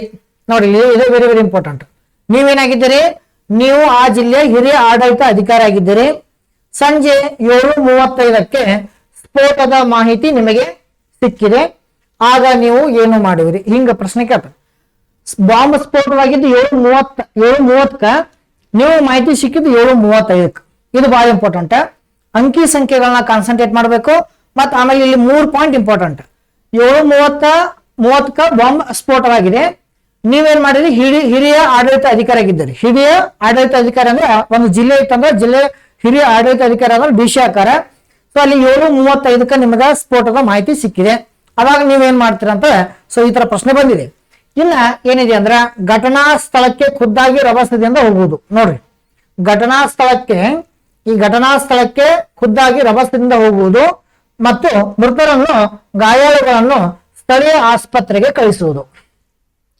ಘಟನಾ ಸ್ಥಳಕ್ಕೆ ಖುದ್ದಾಗಿ ರಭಸದಿಂದ ಹೋಗುವುದು ಮತ್ತು ಮೃತರನ್ನು ಗಾಯಾಳುಗಳನ್ನು ಸ್ಥಳೀಯ ಆಸ್ಪತ್ರೆಗೆ ಕಳಿಸುವುದು ಅಂತ ಕೊಟ್ಟಿರ್ತಾರೆ. ಇದು ಆಪ್ಷನ್ ಎಷ್ಟು ಮಟ್ಟಿಗೆ ಸರಿ ಅಂತ ಆಮೇಲೆ ನೋಡ್ತಾ ಬರೋಣ. ನೆಕ್ಸ್ಟ್ ಆಪ್ಷನ್ ಬಿ ಇದೆ. ಪೊಲೀಸ್, ಆರೋಗ್ಯ ಹಾಗೂ ನಾಗರಿಕ ಪ್ರಾಧಿಕಾರಿಗಳನ್ನು ಕ್ರಿಯಾಶೀಲರಾಗುವಂತೆ ಕೇಳುವುದು ಮತ್ತು ಪ್ರಮುಖ ಆಸ್ಪತ್ರೆಗಳಿಗೆ ತುರ್ತು ಕರ್ತವ್ಯದ ಎಚ್ಚರಿಕೆ ಸೂಚನೆ ಸಹ ಕಳಿಸುವುದು ಅಂತ ಕೊಟ್ಟಿರ್ತಾರೆ. ಈಗ ನೀವು ಹಿರಿಯ ಆಡಳಿತ ಅಧಿಕಾರಿ ಆದಾಗ ನಿಮ್ಮ ಸಬಾರ್ಡಿನೇಟ್ಸ್ ಅಂದ್ರೆ ನಿಮ್ ಕೆಳಗೆ ಕೆಲಸ ಮಾಡೋರು ಇರ್ತಾರೆ. ಪೊಲೀಸ್ ಆಗ್ಲಿ, ಆರೋಗ್ಯ ಆಗ್ಲಿ, ನಾಗರಿಕ ಪ್ರಾಧಿಕಾರಿಗಳು ನೀವು ಹೇಳ್ದಂಗೆ ಕೇಳ್ತಾರೆ. ಸೊ ಅವ್ರನ್ನ ಕಳಿಸ್ಬೇಕು ಅಥವಾ ನೀವು ಹೋಗ್ಬೇಕಲ್ಲಿ. ಒಬ್ಬ ಹಿರಿಯ ಆಡಳಿತ ಅಧಿಕಾರಿ ಆದಾಗ ಸೊ ಏನ್ ಮಾಡ್ಬೇಕು ಹೇಳಿ? ಆ ಖುದ್ದಾಗಿ ಹೋಗಂಗಿಲ್ಲ. ನಮ್ಮ ಸಬಾರ್ಡಿನೇಟ್ಸ್ ಇರ್ತಾರೆ, ವರ್ಕರ್ಸ್ ಇರ್ತಾರೆ ನೋಡ್ರಿ, ಅಂದ್ರೆ ಪೊಲೀಸ್ ಆಗ್ಲಿ, ಆರೋಗ್ಯ ಆಗ್ಲಿ, ನಾಗರಿಕ ಪ್ರಾಧಿಕಾರಿಗಳು ಅವ್ರ ಮೊದಲು ಕಳಿಸ್ಬೇಕು. ಯಾಕಂದ್ರೆ ಅವ್ರ ಮೊದಲು ಹೋದ್ರಂದ್ರೆ ನೀವು ಗೈಡೆನ್ಸ್ ಮಾಡಕ್ ಅನುಕೂಲ ಆಕತಿ. ನಿಮ್ ಕಡೆ ಎಲ್ಲ ಸೊ ಆತರ ವ್ಯವಸ್ಥೆ ಇರುತ್ತೆ. ಅದು ಇಂಪಾರ್ಟೆಂಟ್. ಇದು ನೋಡೋಣ. ತಜ್ಞರ ನೆರವು ಪಡೆಯಲು ರಾಜ್ಯದ ಕೇಂದ್ರ ಕಚೇರಿಯ ಭಯೋತ್ಪಾದನಾ ನಿಗ್ರಹ ದಳದೊಂದಿಗೆ ಸಂಪರ್ಕದಲ್ಲಿರುವುದು. ಈಗ ಈ ತರ ಒಂದು ಸಿಚುವೇಶನ್ ಇದ್ದಾಗ ಈ ಆಪ್ಷನ್ 100% ಏನಾಗುತ್ತೆ? ತಪ್ಪಾಗತ್ತೆ. ಈ ತರ ಮಾಡಬಾರ್ದು. ಆಮೇಲೆ ಮಾಧ್ಯಮ ಸಭೆ ಕರೆದು, 4ನೇ ಆಪ್ಷನ್, ಮಾಧ್ಯಮ ಸಭೆ ಕರೆದು ಅವರಿಗೆ ಘಟನೆಯನ್ನು ವಿವರಿಸುವುದು ಮತ್ತು ಪರಿಶೀಲಿಸದೇ ಇರುವ ಮಾಹಿತಿಯನ್ನು ಪ್ರಕಟಿಸದಂತೆ ವಿನಂತಿಸುವುದು. ಈ ತರ ಒಂದು ಆಪ್ಷನ್ ಕೂಡ ಇಲ್ಲಿ ತಪ್ಪಾಕತೆ. ಈ 2 ಆಪ್ಷನ್ ಮೇಲೆ ಯಾವ್ದು ಆಪ್ಷನ್ ಸರಿ ಅನ್ಸುತ್ತೆ, ಸಮಂಜಸ ಅನಿಸುತ್ತದೆ, ನೀವು ಕಮೆಂಟ್ ಬಾಕ್ಸ್ ಅಲ್ಲಿ ಆನ್ಸರ್ ತಿಳಿಸಿ ನೋಡೋಣ. ಯಾಕಂದ್ರ ನಿಮ್ಗೆ ಏನ್ ಅನ್ಸುತ್ತೆ? ಘಟನಾ ಸ್ಥಳಕ್ಕೆ ಖುದ್ದಾಗಿ ರಭಸದಿಂದ ಹೋಗುವುದು ಮತ್ತು ಮೃತರನ್ನು ಗಾಯಗಳು ಸ್ಥಳೀಯ ಆಸ್ಪತ್ರೆಗೆ ಕಳಿಸುವುದು ಅಷ್ಟೇ ಮಾಡದ. ಅಲ್ಲಿ ಬಾಂಬ್ ಸ್ಫೋಟವಾಗಿದೆ, ಬಾಂಬ್ ಸ್ಫೋಟವಾದ್ರೆ ಏನ್ ಮಾಡ್ಬೇಕು, ಪೊಲೀಸ್ ಬೇಕಲ್ಲಿ, ಪೊಲೀಸ್ ಬೇಕು, ಆಮೇಲೆ ನಾಗರಿಕ ಪ್ರಾಧಿಕಾರಿಗಳು ಬೇಕು, ಎಲ್ಲ ಆರೋಗ್ಯ ಬೇಕು, 3 ಡಿಪಾರ್ಟ್ಮೆಂಟ್ ಎಲ್ಲ ಬೇಕಲ್ಲಿ, ಹೌದಿಲ್ಲ. ಒಂದು ಆರೋಗ್ಯನೂ ಬೇಕು, ಪೊಲೀಸ್ ಬೇಕು, ನಾಗರಿಕ ಪ್ರಾಧಿಕಾರ ಎಲ್ಲ ಬೇಕಲ್ಲಿ, ಹೌದಿಲ್ಲ. ಸೊ ಆ ತರ ಇದ್ದಾಗ ಬಾಂಬ್ ಸ್ಫೋಟವಾಗಿದೆ ಅಂತ ಕ್ಲಿಯರ್ ಕೊಟ್ಟಾರ ಅವ್ರು. ಸೊ ಈ ತರ ಇದ್ದಾಗ ನೀವು ಫಸ್ಟ್ ಆಪ್ಷನ್ ಹಾಕೋದು. ಸೊ 100% ತಪ್ಪ ಅನ್ಸತಿ. ಸರಿಯಾದ ಈ ಪ್ರಶ್ನೆಗೆ ಸರಿಯಾದ ಉತ್ತರ ಸೊ ಏನಾಗತ್ತೆ, option B is correct. Police, ಆರೋಗ್ಯ ಹಾಗೂ ನಾಗರಿಕ ಪ್ರಾಧಿಕಾರಿಗಳನ್ನು ಕ್ರಿಯಾಶೀಲರಾಗುವಂತೆ ಕೇಳುವುದು ಮತ್ತು ಪ್ರಮುಖ ಆಸ್ಪತ್ರೆಗಳಿಗೆ ತುರ್ತು ಕರ್ತವ್ಯದ ಎಚ್ಚರಿಕೆ ಸೂಚನೆ ಸಹ ಕಳಿಸುವುದು ಅಂತ ಕೊಡಿ. ಹಿಂಗ ಈ ತರ ಡಿಟೇಲ್ ಏನ್ ಮಾಡ್ಬೇಕಂದ್ರ ಕ್ಲೀನ್ ಆಗಿ ಕಾನ್ಸೆಪ್ಟ್ ಓದ್ಕೊಂಡು ಫಾಸ್ಟ್ ಆಗಿ ಓದ್ಕೋಬೇಕು. ಅದಕ್ಕೆ ನಾವು ಇಂತಹ ಪ್ರಶ್ನೆಗಳನ್ನ ನೀವು ಬಿಡಿಸಾಕ ಆಗ್ಬೇಕಂದ್ರೆ ಏನ್ ಮಾಡ್ಬೇಕಂದ್ರೆ ಪ್ರತಿದಿನ ಪ್ರಜಾವಾಣಿ ಪೇಪರ್ ಇರ್ತಲ್ಲ, ಪೇಪರ್ಗಳನ್ನ ಓದ್ಕೋಬೇಕು. ಯಾವ್ದೇ ಪೇಪರ್ ತಗೊಳ್ಳಿ, ಇದಂತಲ್ಲ. ಸೊ ಪೇಪರ್ಗಳನ್ನ ಓದಿ ಅಲ್ಲಿ ಕಾನ್ಸೆಪ್ಟ್ ಏನ್ ಕೊಟ್ಟಿರ್ತಲ್ಲ ಆ ಕಾನ್ಸೆಪ್ಟ್ಗಳನ್ನ ಓದಿ ಓದಿ ಓದಿ ಮನ್ನ ಮಾಡ್ಕೋಬೇಕು. ಮತ್ತೆ ಫಾಸ್ಟ್ ಆಗಿ ಓದಕ್ ಕಲಿಬೇಕಷ್ಟೇ. ಎಕ್ಸಾಮ್ದಾಗ ಹೆಂಗ ಎಷ್ಟು ಫಾಸ್ಟ್ ಓದ್ತಾರಲ್ಲ ಸೊ ಅಷ್ಟು ಅನುಕೂಲ ನಿಮ್ಗೆ. ಯಾಕಂದ್ರ ಅವು ನಿಮ್ಗ ಒಂದೊಂದು ಇದನ್ನ ಕೊಟ್ಟಿರ್ತಾರ, ಎಡಿಟೋರಿಯಲ್ ಅಂತ ಕೊಟ್ಟು ಸಂಪಾದಕ ಅಂತ ಕೊಟ್ಟಿರ್ತಲ್ಲ, ಅವನನ್ನ ಚೆನ್ನಾಗಿ ಓದ್ಕೊಂಡ್ಬಿಡಿ. ಸೊ ಅನುಕೂಲ ಆಗತ್ತೆ ನಿಮಗ. ನೆಕ್ಸ್ಟ್ ನಾವು ಮತ್ತ ಮುಂದಿನ ಪ್ರಶ್ನೆ ಹೋಗಕ್ಕಿಂತ ಮುಂಚಿತವಾಗಿ ನಿಮ್ಗ ಒಂದು ವಿಶೇಷವಾಗಿ ಒಂದು ಮೆಂಟಲ್ ಎಬಿಲಿಟಿ ಕೋರ್ಸ್ ಅನ್ನ ನಾನು ಲಾಂಚ್ ಮಾಡಿದ್ದೇನೆ. ಎಲ್ಲಾ ಸ್ಪರ್ಧಾತ್ಮಕ ಪರೀಕ್ಷೆಗಳಿಗೆ, ವಿಶೇಷವಾಗಿ ಒಂದು ಪೊಲೀಸ್ ಕಾನ್ಸ್ಟೇಬಲ್ ಮತ್ತು PSI ವಿದ್ಯಾರ್ಥಿಗಳಿಗೆ ಒಂದು ಕಂಪ್ಲೀಟ್ ಮೆಂಟಲ್ ಎಬಿಲಿಟಿ ಕೋರ್ಸ್ ನ ನಾನು ನಿಮ್ಗೆ ಹೆಂಗ ಈ ತರ ವಿಡಿಯೋ ಮಾಡತ್ತಲ್ಲ, ಇದೇ ತರ ಒಂದು ವಿಡಿಯೋ, ರೆಕಾರ್ಡೆಡ್ ವಿಡಿಯೋಗಳು ಮತ್ತು ಲೈವ್ ವಿಡಿಯೋಗಳು ನಿಮ್ಗೆ ಸಿಗ್ತಾವ. ನೀವೇನ್ ಮಾಡ್ಬೇಕಂದ್ರ ಈ ನಮ್ಮ ಒಂದು vidyapitastudies.com ಅಂತ ಒಂದು ವೆಬ್ಸೈಟ್ ಮಾಡಿದೀನಿ. ಆ ವೆಬ್ಸೈಟ್ ನಲ್ಲಿ ನಿಮ್ಗ ಕಂಪ್ಲೀಟ್ ಕ್ಲಾಸ್ಗಳು ಸಿಗ್ತಾವ. ಎಲ್ಲಾ ಚಾಪ್ಟರ್ಗಳನ್ನ ಒಂದು ನೀಟ್ನೆಸ್ ಆಗಿ 1 ತಾಸು, 1.5 ತಾಸು, 2 ತಾಸಿನ ಕ್ಲಾಸ್ಗಳನ್ನ ಎಲ್ಲ ಆ ಒಂದು ವೆಬ್ಸೈಟ್ ನಲ್ಲಿ ಎಲ್ಲ ರೆಕಾರ್ಡೆಡ್ ಮಾಡಿ ಹಾಕಲಾಗಿದೆ. ಆಮೇಲೆ ಮುಂದೆ ಕೂಡ ನಾನು ಲೈವ್ ಕ್ಲಾಸ್ ಬರ್ತೀನಿ. ಆಮೇಲೆ ಈ ಒಂದು ಏನ್ ಕಂಪ್ಲೀಟ್ ಒಂದು ಕೋರ್ಸ್ ಪ್ಯಾಕೇಜ್ ಇದೆಯಲ್ಲ, ಇದು ಜಸ್ಟ್ ಎಲ್ಲಾ ಒಂದು ಬಡ ಮತ್ತು ಗ್ರಾಮೀಣ ಭಾಗದ ವಿದ್ಯಾರ್ಥಿಗಳಿಗೆ ಅನುಕೂಲವಾಗೋ ದೃಷ್ಟಿಕೋನದಿಂದ ಜಸ್ಟ್ 499. ಸೊ ಎಷ್ಟು, 499 ರೂಪಾಯಿಗೆ ಜಸ್ಟ್ ಒಂದು ಅಷ್ಟ ಪ್ರೈಸ್ಗೆ ಒಂದು ಕಂಪ್ಲೀಟ್ ಮೆಂಟಲ್ ಕೋರ್ಸ್ ಅನ್ನ ನಮ್ಗೆ ಕೊಡ್ತೀವಿ. ಆಮೇಲೆ ಎಲ್ಲಾ ವಿಡಿಯೋಗಳು ಅಂದ್ರೆ ಚೆನ್ನಾಗಿರ್ತಕ್ಕಂಥ ಎಲ್ಲ ರೆಕಾರ್ಡೆಡ್ ಈಗ ಹೆಂಗ್ ಕ್ಲಾಸ್ಗಳು ಬರ್ತಾವ ಇದೇ ತರ ಕ್ಲಾಸ್ ಇರ್ತಾವ, ಎಲ್ಲಾನು ಚೆನ್ನಾಗಿದೆ. ಅಲ್ಲಿ ನಿಮ್ಗ ಟೋಟಲ್ ಆಗಿ ಒಂದು 26 ಅಧ್ಯಾಯಗಳನ್ನು ಕವರ್ ಮಾಡಿದ್ವಿ. ಎಲ್ಲ ಅಂದ್ರೆ ಪೊಲೀಸ್ ಮತ್ತು PSI ವಿದ್ಯಾರ್ಥಿಗಳಿಗೆ. ಮತ್ತೆ ಇದಕ್ಕೂ ಇನ್ನೂ ಒಂದು 4+ ಮುಂದಿನ 4+ ವಿಡಿಯೋಗಳನ್ನ ಹಾಕಿ ಇನ್ನೂ ಒಂದು 30 ವಿಡಿಯೋಗಳನ್ನ ನಿಮ್ಗೆ ಕಂಪ್ಲೀಟ್ ಒಂದು ಪ್ಯಾಕೇಜ್ ಕೊಡ್ತೇನೆ. ಎಲ್ಲರೂ ನೀವೇನ್ ಮಾಡ್ಬೇಕಂದ್ರೆ ಫಸ್ಟ್ ಈ vidyapitastudies.com ಅಂತ ಇದಕ್ಕೆ ಕ್ಲಿಕ್ ಮಾಡಿ ಮೊದಲು ಫಸ್ಟ್ ಒನ್ ಅಂದ್ರೆ ರಿಜಿಸ್ಟರ್ ಮಾಡ್ಕೋಬೇಕು. ಫಸ್ಟ್ ರಿಜಿಸ್ಟರ್ ಮಾಡ್ಕೋಬೇಕು. ನೀವ್ ಯಾರೇ ಈಗ ಫಸ್ಟ್ ಬೈ ನೌ ಅಂತ ಒತ್ತಬಾರ್ದು, ಫಸ್ಟ್ ರಿಜಿಸ್ಟರ್ ಆಗ್ಬೇಕು. ರಿಜಿಸ್ಟರ್ ಆಗಿದ ತಕ್ಷಣ ಆ ರಿಜಿಸ್ಟರ್ ದಲ್ಲಿ ಆಗಿದ್ದ ಯೂಸರ್ ನೇಮ್ ಮತ್ತು ಪಾಸ್ವರ್ಡ್ ಅನ್ನ ಈ ಲಾಗಿನ್ ದಲ್ಲಿ ಹಾಕ್ಬೇಕು. ಲಾಗಿನ್ ಆದ ತಕ್ಷಣ ಮೈ ಅಕೌಂಟ್ ದಲ್ಲಿ ನಿಮ್ಮ ಹೆಸರು ಇದೆ ನೋಡಿ ಆಮೇಲೆ ಏನ್ ಮಾಡ್ಬೇಕಂದ್ರ ಕೋರ್ಸ್ ಅನ್ನ ಬೈ ಮಾಡ್ಬೇಕು. ನಿಮ್ ಹೆಸರು ಇದ್ದ ತಕ್ಷಣ ಬೈ ಮಾಡ್ಬೇಕಷ್ಟೇ, ಡೈರೆಕ್ಟ್ ಆಗಿ ಬೈ ಮಾಡುವಂತ ಅವಶ್ಯಕತೆ ಇಲ್ಲ. ನಿಮ್ಮ ಅಕೌಂಟ್ ದಲ್ಲಿ ಮೈ ಅಕೌಂಟ್ ಹೋಗಿ ನಿಮ್ ಹೆಸರು ಇರಬೇಕು. ಅವಾಗ ಬೈ ನೌ ಅಂತ ಹೋಗ್ತೀರ ಅಂದ್ರ ನಿಮ್ 499 ಅಂದ್ರೆ 499 ರೂಪಾಯಿ ಅಷ್ಟೇ ಕರೆಕ್ಟ್ ಆಗಿ ಕಟ್ ಆಗತ್ತೆ. ಅಷ್ಟು ಕಟ್ ಆತಂದ್ರ ನಿಮ್ ಕ್ಲಾಸ್ಗಳು ಸಿಗ್ತಾವ. ಈ ಒಂದು ಕೋರ್ಸ್ ಏನಿದೆ ಅಂದ್ರ ಕಂಪ್ಲೀಟ್ ಆಗಿ ಒಂದು 3 ತಿಂಗಳವರೆಗೆ 3 ಮಂತ್ಸ್ ವರೆಗೆ ಇರುತ್ತೆ. ಈ ಕೋರ್ಸ್ 3 ತಿಂಗಳವರೆಗೆ ನೀವು ವಿಡಿಯೋಗಳನ್ನ ಎಷ್ಟು ಬೇಕಾದ್ರೆ ಸರಿ ವಾಚ್ ಮಾಡಬಹುದು. ಅದ ಒಂದ್ಸರಿ ನೋಡುವಂತ ಅವಶ್ಯಕತೆ ಇಲ್ಲ, ಒಂದು 4-5 ಸರಿ ವಿಡಿಯೋಗಳನ್ನ ನೀವು ವಾಚ್ ಮಾಡಬಹುದು. ಯಾಕಂದ್ರೆ ಮೆಂಟಲ್ ಎಬಿಲಿಟಿಯನ್ನ ನಾವು ಅವಕಾಶ ಎದಕ್ಕೆ ಕೊಟ್ಟೇನೆ ಅಂದ್ರೆ ಈಗ ಒಂದ್ಸರಿ ನಾ ಹೇಳಿ ಅರ್ಥ ಆಗಲ್ಲ, ಒಂದ್ 2 ಸರಿ ವಿಡಿಯೋಗಳನ್ನ ಕೇಳಿ ನಮ್ಗೆ ಇಷ್ಟ ಆಗತ್ತೆ ಅಂತ ಸಾಕಷ್ಟು ವಿದ್ಯಾರ್ಥಿಗಳು ಹೇಳೋದ್ರಿಂದ ಅದನ್ನ ನಾವೇನು 4-5 ಸರಿ ನೀವು ವಿಡಿಯೋಗಳನ್ನ ವಾಚ್ ಮಾಡಬಹುದು. ನಿಮ್ಗೆ ಎಷ್ಟು ಬೇಕೋ ಅಷ್ಟು ವಿಡಿಯೋಗಳನ್ನ ವಾಚ್ ಮಾಡಬಹುದು. ಇದೊಂದು ಅವಕಾಶವನ್ನ ನೀವು ಸದುಪಯೋಗ ಪಡಿಸ್ಕೊಳ್ಳಿ. ಆಮೇಲೆ ಮತ್ತೆ ನಿಮಗೆ ನಾನು ಲೈವ್ ಕ್ಲಾಸು ಬರ್ತೀನಿ, ಲೈವ್ ಕ್ಲಾಸ್ ಬಗ್ಗೆ ಹೇಳ್ತೀನಿ. ಆಮೇಲೆ ಇದಕ್ಕೊಂದು ವಾಟ್ಸ್ಆಪ್ ನಾವು ಗ್ರೂಪ್ ಮಾಡ್ತೀವಿ, ಗ್ರೂಪ್ ಮಾಡಿ ನಿಮ್ಗೆಲ್ಲ ಗೈಡ್ ಮಾಡ್ತಾ ಬರ್ತೀನಿ. ಮತ್ತೆ ಮೆಂಟಾಲಿಟಿ ಸಂಬಂಧಪಟ್ಟ ನಿಮ್ಗೆ ಏನ್ರೆ ಸಮಸ್ಯೆ ಇದ್ರು ಕೂಡ ನೀವೇನ್ ಮಾಡ್ರಿ, ನೀವು ಕಾಲ್ ಮಾಡ್ಬೋದು. ಈ ನಂಬರ್ ಇದೆ, ಈ ನಂಬರ್ ಕಾಲ್ ಮಾಡಿ ಅಂದ್ರೆ ನಿಮ್ಗೆ ಅಡ್ಮಿಷನ್ ಸಂಬಂಧಪಟ್ಟಂಗ ಈ ನಂಬರ್ಗೆ ನೀವು ಕಾಲ್ ಮಾಡ್ರಿ ಅಂದ್ರೆ ನಿಮ್ ಕಂಪ್ಲೀಟ್ ಎಲ್ಲ ಮಾಹಿತಿಯನ್ನ ನಾವು ಹೇಳ್ಕೊಡ್ತಾನೆ. Okay, thank you. ನೆಕ್ಸ್ಟ್ ಈಗ ಮುಂದಿನ ಪ್ರಶ್ನೆ ಹೋಗೋಣ. ಸೊ ಮುಂದಿನ ಪ್ರಶ್ನೆ ಇದೆ. ಸೊ ಇದು ಇಟ್ಸ್ ವೆರಿ ವೆರಿ ಇಂಪಾರ್ಟೆಂಟ್ ಪ್ರಶ್ನೆ. ಇದು ಕೂಡ ಆಲ್ರೆಡಿ ಬಂದಿದೆ ಎಕ್ಸಾಮ್ ದಲ್ಲಿ, ನೋಡೋಣ. ಸೊ ಪ್ರಶ್ನೆ ಏನಿದೆ ನೋಡ್ರಿ, 12 ಕಾರ್ಮಿಕರ ಇದೆ ನೋಡ್ರಿ, 12 ಕಾರ್ಮಿಕರ ಸರಾಸರಿ ಮಾಸಿಕ ವೇತನ 4,000 ಅಂತ ಇದೆ. 4,000. 12 ಕಾರ್ಮಿಕರ ಸರಾಸರಿ ಮಾಸಿಕ ವೇತನ 4,000. ಮ್ಯಾನೇಜರ್ನ ಮಾಸಿಕ ವೇತನವನ್ನು ಕೂಡಿಸಿದರೆ ಸರಾಸರಿ ಮಾಸಿಕ ವೇತನವು 500 ಅಷ್ಟು ರೂಪಾಯಿ ಅಷ್ಟು ಹೆಚ್ಚಾಗುತ್ತದೆ.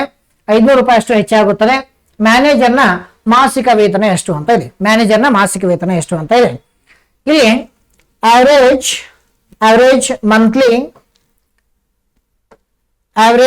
monthly salary of 12 workers is rupees 4,000. If the salary of the manager added, the average is increased by rupees 500.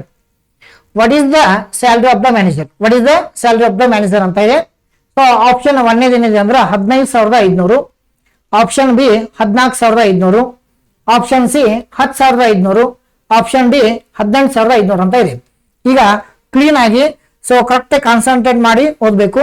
ಇದು ಯಾವ ಒಂದು ಟಾಪಿಕ್ ಮೇಲೆ ಇದೆ ಅಂದ್ರೆ ಇದು ಸರಾಸರಿ ಅಂತ ಇದೆ. ಯಾವ ಒಂದು ಅಧ್ಯಾಯದ ಮೇಲೆ ಇದೆ ಅಂದ್ರೆ ಸರಾಸರಿ ಅಧ್ಯಾಯದ ಮೇಲೆ ಇರ್ತಕ್ಕಂಥ ಒಂದು ಕ್ವಶನ್ ಆಲ್ರೆಡಿ ಎಕ್ಸಾಮ್ದಾಗ ಬಂದಿದೆ.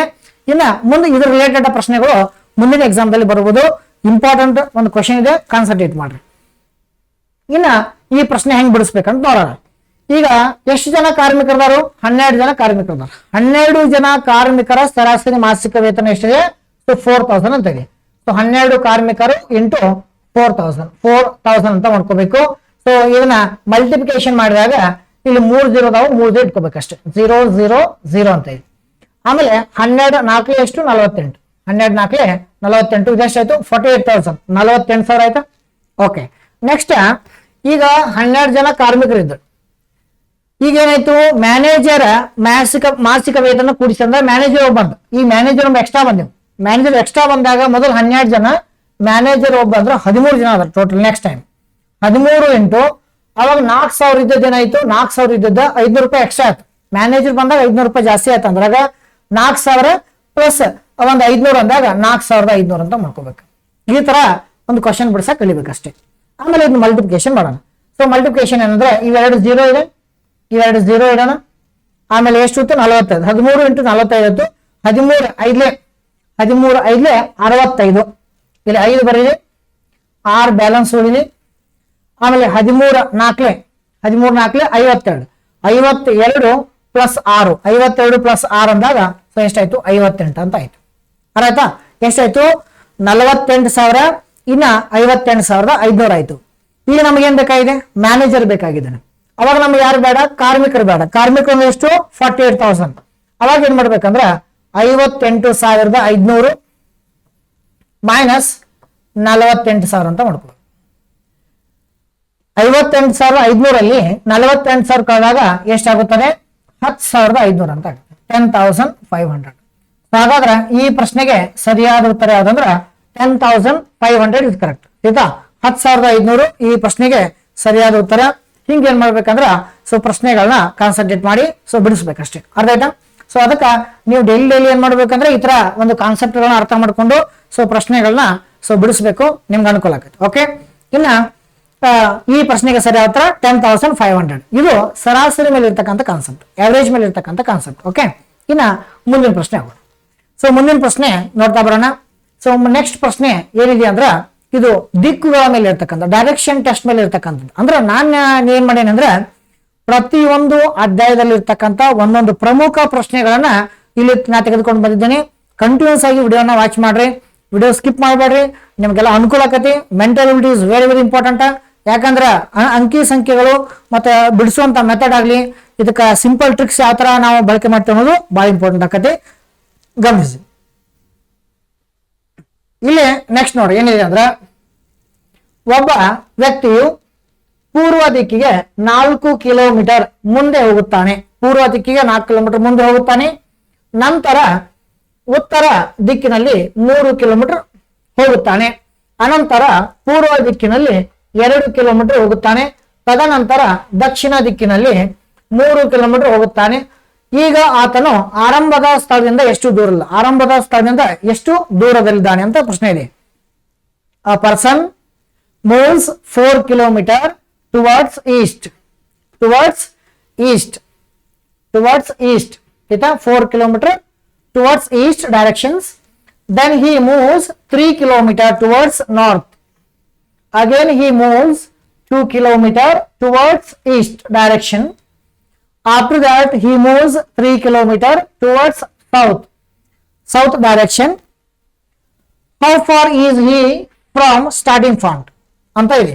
ಸೊ ಇಲ್ಲಿ ಅಂದ್ರೆ ಪ್ರಾರಂಭಿಸಿದ ಬಿಂದುವಿನಿಂದ ಎಷ್ಟು ಕಿಲೋಮೀಟರ್ ದೂರ ಅಂತ ಪ್ರಶ್ನೆ ಇದೆ. 7 ಕಿಲೋಮೀಟರ್, 6 ಕಿಲೋಮೀಟರ್, 4 ಕಿಲೋಮೀಟರ್, 2 ಕಿಲೋಮೀಟರ್ ಅಂತ ಇದೆ.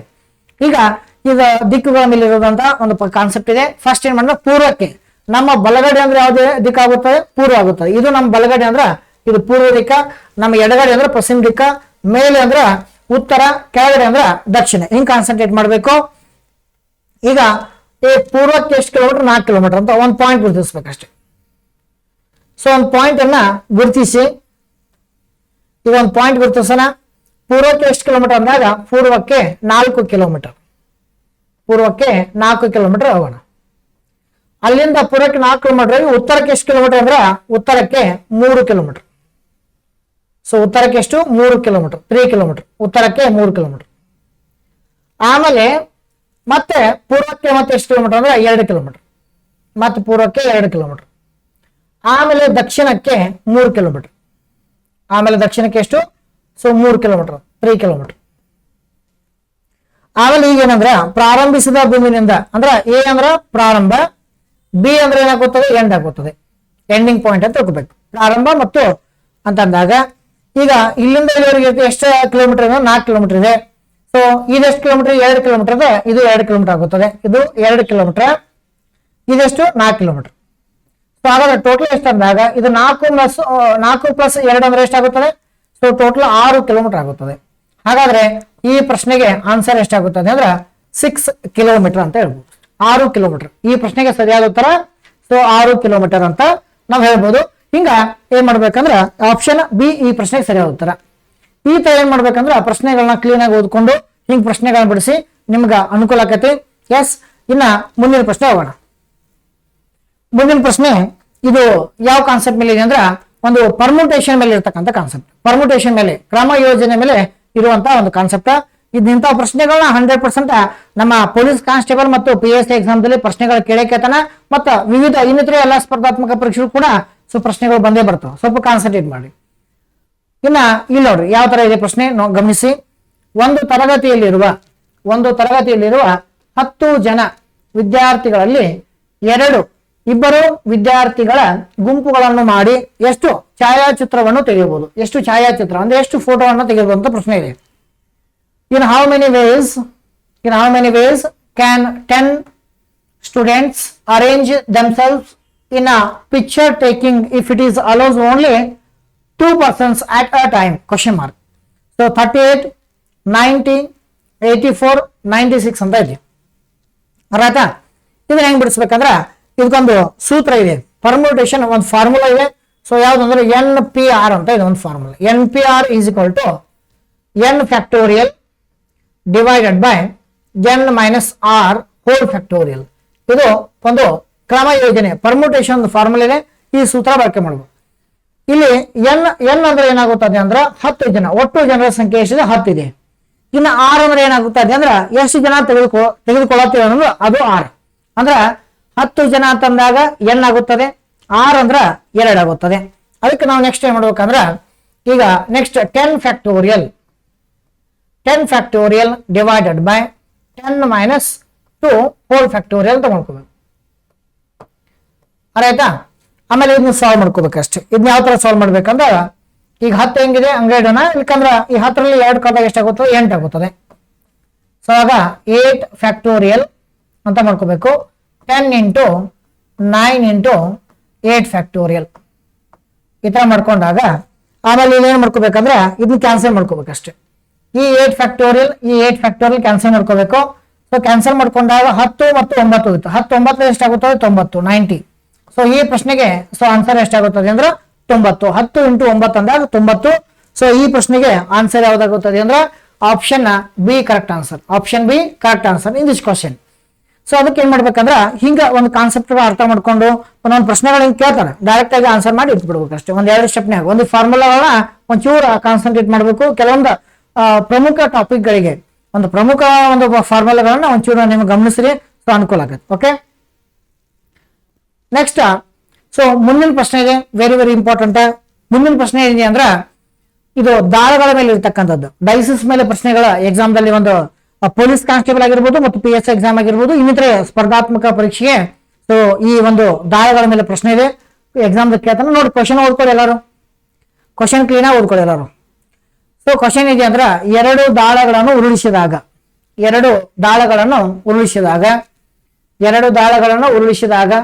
ಮೊತ್ತವು 7 ಬರುವ ಸಂಭವನೀಯತೆ ಅಂದ್ರ ಪ್ರೊಬ್ಯಾಬಿಲಿಟಿ ಅಂತ ಬರುತ್ತೆ. ಸೊ ಪ್ರೊಬ್ಯಾಬಿಲಿಟಿ ಅಂತ ಬರುತ್ತೆ ಅಂದ್ರ ಪ್ರೊಬ್ಯಾಬಿಲಿಟಿ ಮೇಲೆ ಒಂದು ಪಾರ್ಟ್ ಯಾವ್ದಂದ್ರೆ ಡೈಸ್ ಅಂತ ಬರುತ್ತೆ. ಪ್ರೊಬ್ಯಾಬಿಲಿಟಿ ಮೇಲೆ ಇರ್ತಕ್ಕಂಥ ಒಂದು ಪಾರ್ಟ್ ಯಾವ್ದಂದ್ರೆ ಡೈಸ್. ಅದ್ರಾಗ ಕಾಯಿನ್ಸ್ ಮೇಲೆ ಪ್ರಶ್ನೆ ಕೇಳ್ಬೋದು, ಡೈಸ್ ಮೇಲೆ ಪ್ರಶ್ನೆ ಕೇಳ್ಬೋದು, ಇಸ್ಪಿಟಲ್ಗಳ ಮೇಲೆ ಪ್ರಶ್ನೆ ಕೇಳ್ಬೋದು, ಆಮೇಲೆ ಈ ಚೆಂಡುಗಳ ಮೇಲೂ ಪ್ರಶ್ನೆಗಳನ್ನ ಕೇಳ್ಬೋದು. ಇನ್ನ ನಮಗೆ 2 ದಾಳಗಳನ್ನ ಉಳಿಸಿದಾಗ ಮತ್ತೆ ಎಷ್ಟಾಗಬೇಕು? 7 ಆಗ್ಬೇಕಂದಾಗ ಈಗ ಈ ತರ ಪ್ರಶ್ನೆ ಬಂದಾಗ ಏನ್ ಮಾಡ್ಕೋಬೇಕಂದ್ರ ಈಗ ನೋಡ್ರಿ, ಈಗ 5 ಒಂದು ದಾಳ 5 ಬೀಳ್ತೈತಿ, ಇನ್ನೊಂದು ದಾಳ ಎಷ್ಟು ಬೀಳ್ತೈತಿ? 2 ಬೀಳ್ತೈತಿ. ಇವೆರಡು ಕೂಡ ಎಷ್ಟಾಯ್ತು ಮೊತ್ತ? ಇವೆರಡು ಕೂಡ ಮೊತ್ತ ಎಷ್ಟಾಯ್ತು ಅಂದ್ರ ಇದು 7 ಆಯ್ತು. ಇದಕ್ಕೆ 7 ಅಂತ ಕರಿತೀವಿ. ಒಂದು ದಾಳ 5 ಬಿತ್ತು, ಇನ್ನೊಂದು ದಾಳ 2 ಬಿತ್ತು ಅಂದ್ರ ಅದು 2 ಕೂಡ 7 ಆಯ್ತು. ಇಂಥ ಮೊತ್ತ ಕೇಳ್ತಾನ. ಆಮೇಲೆ ಮತ್ತೇನ್ ಬಿಡ್ಬೋದು? 2 5 ಬಿಡ್ಬೋದು. 5 2 2 5.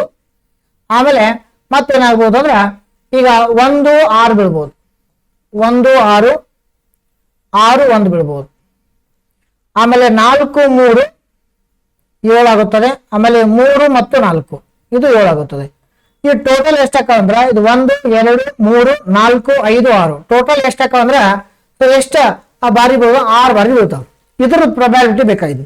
ಸೊ ಇದ್ರ ಪ್ರೊಬ್ಯಾಬಿಲಿಟಿ ಬೇಕಾದ್ರೆ ಏನ್ ಮಾಡ್ಕೋಬೇಕು ನಾವೀಗ? ಈಗ ಟೋಟಲ್ 6 ಡಿವೈಡೆಡ್ ಬೈ 36 ಅಂತ ಮಾಡ್ಕೋಬೇಕು. 6/36 ಅಂತ ಮಾಡ್ಕೋಬೇಕು. ಈಗ 6/36 ಮಾಡ್ಕೊಂಡಾಗ ಇಲ್ಲಿ ಕಾನ್ಸೆಪ್ಟ್ ಏನ್ ಅರ್ಥ ಮಾಡ್ಕೋಬೇಕಂದ್ರ ಈಗ 36 ಇಲ್ಲಿ ಬಂತಂದ್ರೆ ಇದು ಟೋಟಲ್ ಅಂತ ಆಗೈತಿ. ಈಗ ಒಂದು ದಾಳ ಮತ್ತು ಇನ್ನೊಂದು ದಾಳ ಅಂದ್ರೆ ಒಂದು ದಾಳಕ್ಕೆ 6 ಮುಖ 2 ದಾಳವನ್ನ ಉಳಿಸ್ತಾ ಇದೀವಿ ಅಂದ್ರ 6 ಸ್ಕ್ವೇರ್ ಎಷ್ಟಾಗುತ್ತದೆ ಅಂದ್ರೆ 36 ಆಗುತ್ತದೆ. ಇದಕ್ಕೆ ನಾವು ಏನ್ ಕರಿತೀವಿ ಅಂದ್ರ ಇದು ಟೋಟಲ್ ಅಂತ ಕರಿತೀವಿ. ಅಂದ್ರೆ ಒಂದು ದಾಳಕ್ಕೆ 6 ಮುಖ ಇನ್ನೊಂದು ದಾಳಕ್ಕೆ 6 ಮುಖ ಅಂದಾಗ ನೀವು 12 ಅಂತ ಕನ್ಸಿಡರ್ ಮಾಡಬಹುದು. ಟೋಟಲ್ ಎಷ್ಟಾಗುತ್ತದೆ ಅಂದ್ರೆ 36 ಅಂತ ಆಗೈತಿ. ಹೆಂಗಂದ್ರ ಈಗ ನೀವು 1 1 1 2 1 3 1 4 1 5 1 6 2 1 2 2 2 3 ಹಿಂಗ 36 ಚಾನ್ಸಸ್ ಆಕವ. ಆ 36 ಚಾನ್ಸಸ್ ದಲ್ಲಿ ಮೊತ್ತ 7 ಇರೋದು 6 ಚಾನ್ಸ್ ಇರೋದ್ರಿಂದ ಅದ್ರ ಪ್ರೊಬಾಬಿಲಿಟಿ ಎಷ್ಟು ಕೇಳ್ತಾರ ಅದಕ್ಕೆ ನಾವು ಅದನ್ನ ಏನ್ ಮಾಡ್ಬೇಕು? ಸಾಲ್ವ್ ಮಾಡ್ಕೋಬೇಕಷ್ಟೇ. ಇನ್ ಸಾಲ್ವ್ ಮಾಡಿದಾಗ ಏನಾಗತ್ತೆ ಅಂದ್ರೆ 6 1 ಸೊ 6 6 ಅಂದಾಗ so 1/6 is correct answer in this question. 1/6 ಅಂದ್ರೆ ಈ ಪ್ರಶ್ನೆಗೆ ಆನ್ಸರ್ ಯಾವ್ದಾಗುತ್ತದೆ ಅಂದ್ರೆ option D correct answer. 1/6 is correct answer in this question. ಅದಕ್ಕೆ ಏನ್ ಮಾಡ್ಬೇಕಂದ್ರ ಹಿಂಗ ಕ್ಲೀನ್ ಆಗಿ ಒಂದು ಕಾನ್ಸೆಪ್ಟ್ ನ ಅರ್ಥ ಮಾಡ್ಕೊಂಡು ಸೊ ಪ್ರಶ್ನೆಗಳನ್ನ ಬಿಡಿಸ್ಬೇಕು. ಈಗ ಮೊತ್ತ ಬೇರೆ ಬೇರೆ ಬಂದಿರ್ತಾವ.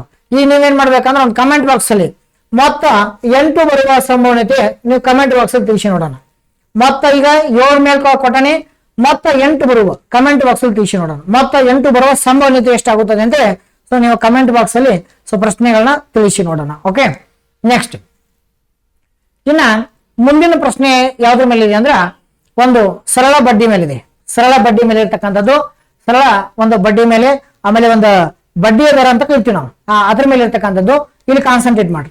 ಇಲ್ಲಿ ಏನಿದೆ ನೋಡ್ರಿ, ಒಂದು ನಿರ್ದಿಷ್ಟ ಅಸಲು ಯಾವ ಬಡ್ಡಿಯ ದರದಲ್ಲಿ 8 ವರ್ಷದ ಅವಧಿಯಲ್ಲಿ ದ್ವಿಗುಣವಾಗುತ್ತದೆ. ದ್ವಿಗುಣ ಅಂದ್ರೆ ಡಬಲ್ ಅಂತ ಕರಿತೀವಿ. ಡಬಲ್ ಆಗಬೇಕು ಆ ತರ ಇರ್ತಕ್ಕಂಥದ್ದು.